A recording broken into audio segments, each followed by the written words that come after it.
Ibn Arabi was called a heretic. His books were burned. Scholars demanded his death. Why? Because he revealed the most dangerous secret in Islamic mysticism, that the person watching this video right now is actually God, dreaming he is human. And once you understand what this really means, you could never go back to who you were before. But wait, before you close this video thinking this is blasphemy, let me tell you what Ibn Arabi actually discovered. This isn't about claiming divinity, it's about understanding the most beautiful secret of your creation. You see, there's a sacred saying, a Hadith Qudsi, where Allah speaks directly. I was a hidden treasure, and I love to be known, so I created creation that I might be known.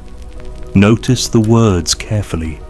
Allah didn't create you to know himself. He already knows everything. He created you because he loved to be known, to be recognized, to be seen, to be loved back.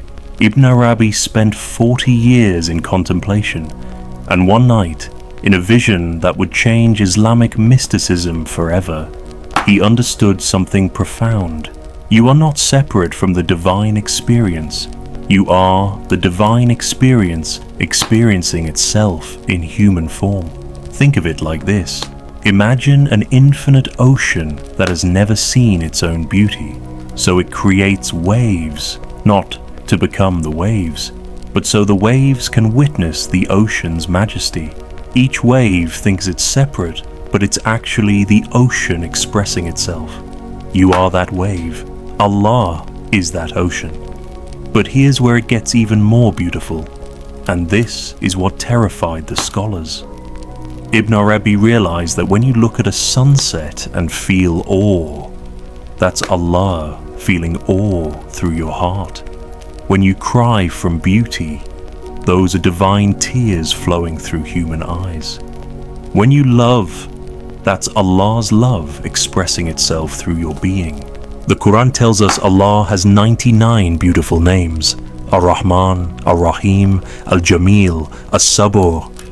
But how can these names be known without someone to experience them? This is where you come in. Your capacity for mercy? That's Ar-Rahman seeking expression. Your ability to love unconditionally? That's al-Wujud manifesting. Your moments of perfect peace? That's as-Sabur revealing itself. Ibn Arabi called this Tajalli, divine self-disclosure. Allah doesn't just have these qualities in some abstract way. He experiences them through you. He knows his own mercy by watching you be merciful. He understands his own beauty by seeing you recognize beauty. You're not God, you're God's masterpiece, created to reflect his light back to him. But here's what made Ibn Arabi's teaching so revolutionary. Most mirrors are clouded. Imagine a mirror covered in dust. It can't reflect clearly. Your ego, your fears, your attachments, these are the dust on your spiritual mirror. When you polish this mirror through dhikr, through prayer, through surrendering your will to Allah's will, something miraculous happens. The reflection becomes so clear that the distinction between the mirror and what it reflects starts to dissolve. This is what Ibn Arabi meant when he spoke of fana, the dissolution of the false self. Not that you become God, but that you become so transparent, so pure, that only God's light shines through you. The mystics describe it like this. I knocked at the door of the beloved. A voice asked, "Who is there?" I said, "It is I." The voice said, "Go away." I came back and knocked again. "Who is there?" "It is I." "Go away." Finally, I returned and knocked. "Who is there?" "It is you. Enter, for you are me, and I am you." Ibn Arabi had another mind-bending realization. He called creation Nafas ar-Rahman, the breath of the compassionate. Every moment, reality is being breathed into existence by Allah. Right now, as you're listening to these words, as your heart is beating, as thoughts are arising in your mind, this is Allah's breath, creating you anew, moment by moment. You're not just a creation that happened once in the past. You're being created right now. This breath you just took, that's the breath of the compassionate giving you life this very second. And here's the secret that made scholars call Ibn Arabi dangerous. If you truly understood this, you would realize that every moment is a direct, intimate encounter with Allah, not in some distant heaven, but right here, right now, in your very existence. The separation you feel, that's also part of the divine plan. Allah experiences the beauty of reunion through your longing to return to Him. This is where Ibn Arabi's genius becomes clear. He realized that Allah experiences all His attributes through creation. But how can Allah know His forgiveness without someone who needs forgiveness? How can He know His guidance without someone who is lost? Your struggles aren't obstacles to spirituality. They're the very means through which Allah experiences His own compassionate nature. When you make mistakes and then seek forgiveness, Allah experiences His own mercy.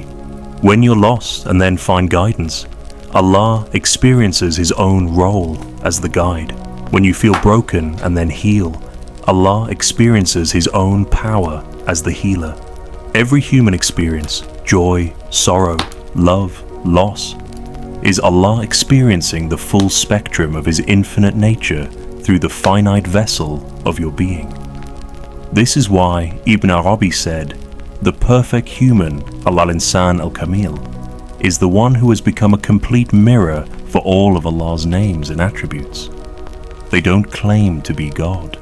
They become so polished, so surrendered, that they reflect every aspect of divine beauty.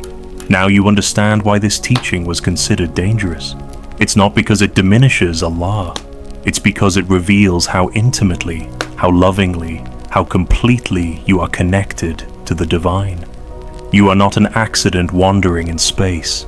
You are not separate from the sacred. You are Allah's way of experiencing what it's like to be you, with all your beauty, your struggles, your growth, your love.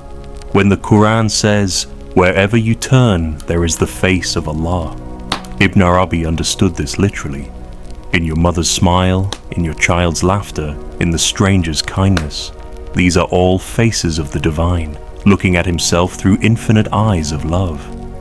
The goal isn't to become God. You could never be God. The goal is to become so transparent, so surrendered, that when people look at you, they see the divine light shining through.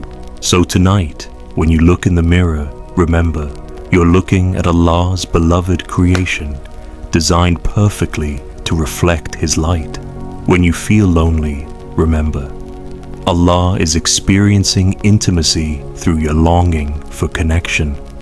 When you struggle, remember, Allah is experiencing His own power to overcome through your journey. You are not God's imagination in the sense that you're unreal. You are God's imagination in the sense that you are His most cherished dream made manifest, a conscious being capable of knowing, loving, and returning to your source. This is the secret Ibn Arabi died for, lived for, and revealed for you. You are the most beautiful expression of divine love, dreaming you are separate so you can experience the joy of remembering you were never separate at all. Thank you for watching, and I'll see you in the next video.